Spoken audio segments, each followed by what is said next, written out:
Mengingat 2025 akan menjadi bulan yang cukup menentukan langkah Indonesia di round 3. Sebab jika tim Garuda bisa seenggaknya meraih 4 poin atas Australia dan Bahrain, maka peluang untuk bisa paling tidak mengamankan tiket round 4 satu tangan didapat. Yap, optimisme itu sejatinya wajar karena kemungkinan besar nama Jairo akan menjadi tambahan kekuatan di samping Ole Romini yang tinggal nunggu jadwal sumpah. Nah, di saat publik udah cukup happy mengetahui proses Ole yang tinggal sumpah dan Jairo yang masih dikebut, tiba-tiba muncul statement dari Pak Menpora yang mengatakan masih ada satu nama lagi yang ternyata berkasnya udah diurus. Yap, dia adalah Mitchell Baker. Tentu saja, bila Baker berhasil dinaturalisasi tepat waktu, maka untuk laga bulan Maret, kita mungkin lebih berani mengatakan 6 poin bisa didapat. Hal yang kemudian cukup membuat Australia dan Bahrain cukup kaget mendengar kabar ini.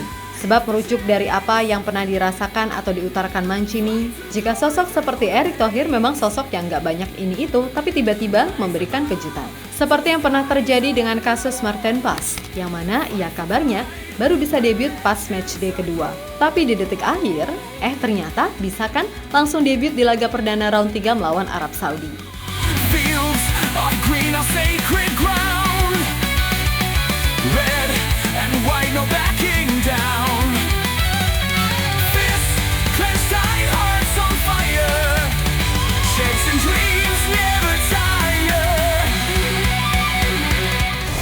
Dengan sisa waktu yang ada, segala upaya dilakukan PSSI untuk bisa menambah kekuatan jelang pertandingan di bulan Maret nanti.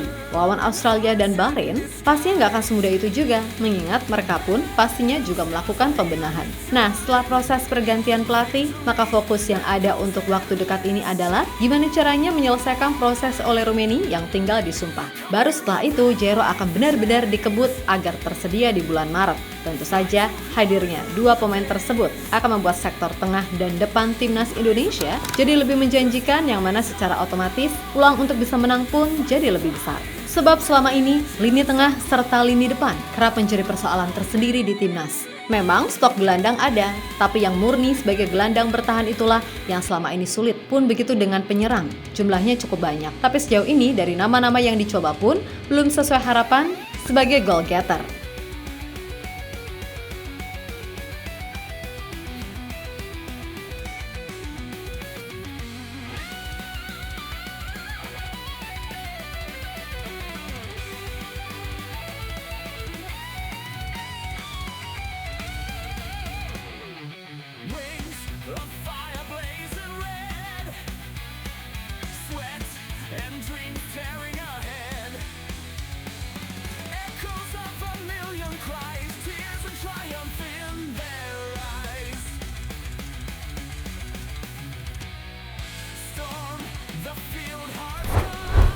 Yap, sejenak publik cukup lega karena terkait proses naturalisasi Ole dan Jairo.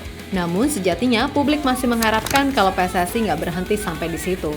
Dan Pak Erick pun paham, sekarang salah satu nama yang cukup diinginkan fans adalah Mitchell Baker. Nah, semula Pak Erick bilang kalau proses Baker ini agak sulit karena masih harus dicari tahu dulu nih dokumen dan sebagainya. Akan tetapi, menurut Pak Menpora, Dito Aryo Tejo, entah keceplosan atau emang sengaja, beliau mengatakan jika Mitchell Baker ternyata berkasnya juga udah diurus, yang mana ada kemungkinan Maret dia udah bisa debut buat timnas Indonesia.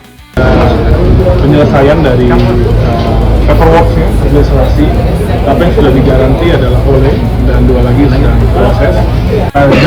Kan Ole ada, Jairo ya, Jairo masih paperwork, satu lagi, nah ini.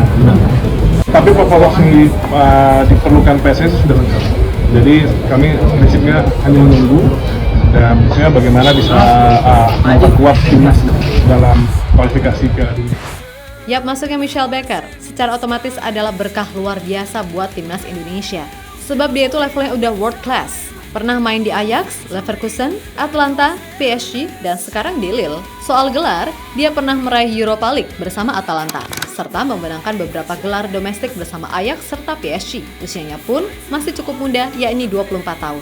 Jadi bisa dibilang, Baker akan jadi aset penting buat timnas untuk beberapa tahun ke depan, andai dia udah resmi menjadi WNI. Nah, berita soal Mitchell Baker diketahui cukup membuat Australia serta Bahrain kaget. Sebab, merujuk pada ucapan atau apa yang dirasakan Mancini, jika sosok seperti Erick Thohir memang sosok yang gak banyak ini itu, tapi tahu-tahu jadi aja. Karena sebelum ini, Mancini juga sempat dibuat kaget lantaran masalah Martin Paes. Yap, ketika itu Martin dikatakan baru bisa debut ketika matchday kedua saat bersua Australia karena katanya pendaftarannya telat. Tapi H-1, PSSI mengkonfirmasi jika Martin udah bisa langsung debut di matchday pertama yang ketika itu berakhir 1-1 melawan Arab Saudi di Jeddah. Hebatnya, di match itu Martin pun jadi benteng tangguh, termaksud ketika menggagalkan penalti Salem Al-Dawsari plus peluang 1-1 pemain Arab di akhir babak kedua. Nah, atas dasar itulah pihak Australia dan Bahrain disinyalir jadi waspada betul, karena pastinya kekuatan Indonesia jauh lebih kuat dengan tambahan 3 pemain baru. Sebab tidak bisa dipungkiri, dari sisi materi pemain yang ada, tanpa keberadaan 3 pemain tadi, Indonesia juga bisa dibilang punya skuad yang diisi pemain berkualitas. Martin Paz, Jay Sess, Kevin Dix, Misil Kers, Sandy Walsh, Kelvin Verdong, Tom Haye, Ragnar Oratmangun adalah nama-nama yang secara level dan jam terbang bisa dikatakan udah masuk jajaran elit bagi pemain di level Asia.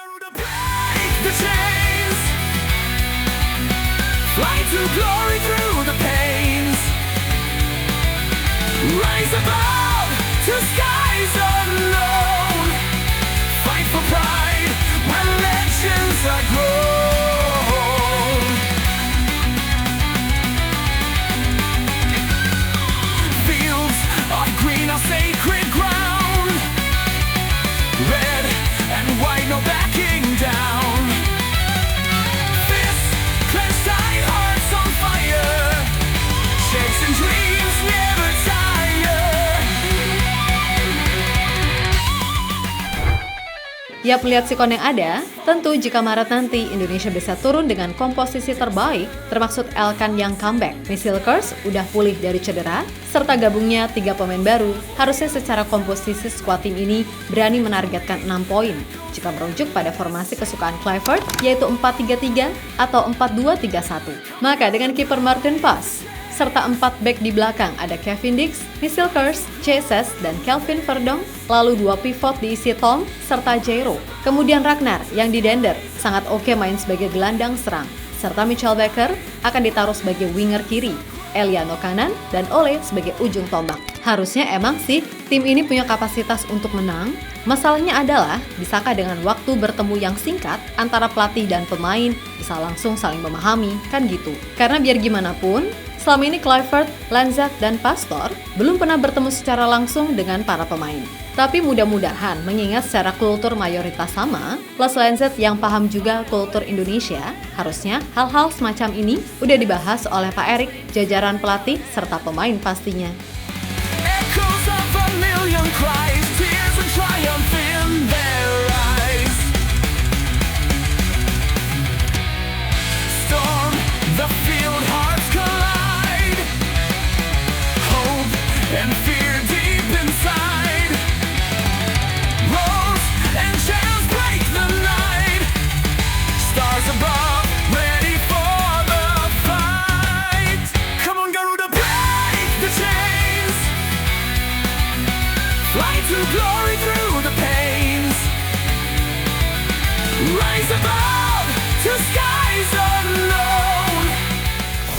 Yap, terlepas dari apapun, kita percayakan aja semuanya pada PSSI dan pemerintah.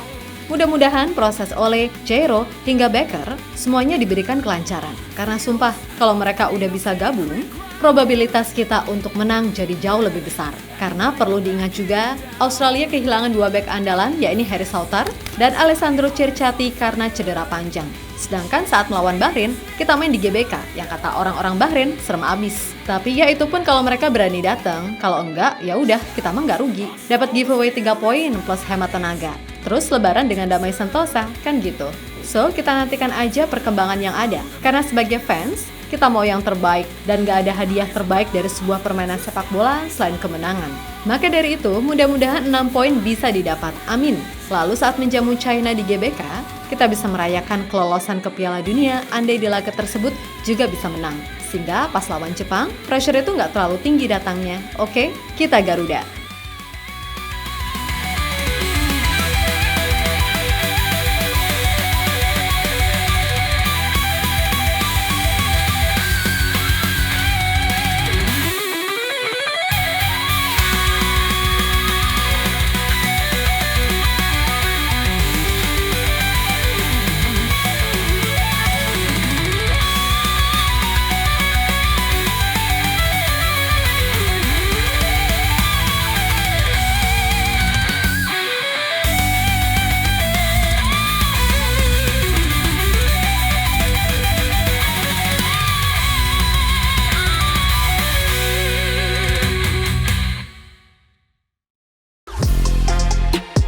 Halo, izin iklan sebentar ya guys. Jadikan ruangmu bernuansa Timnas. Temukan beragam poster dinding, sepak bola dan Timnas dengan desain menawan, kualitas premium dan harga yang tidak akan menguras kantong. Segera klik link Shopee di deskripsi video ini dan dukung Timnas dengan sepenuh hati. Mulai dari dinding rumahmu.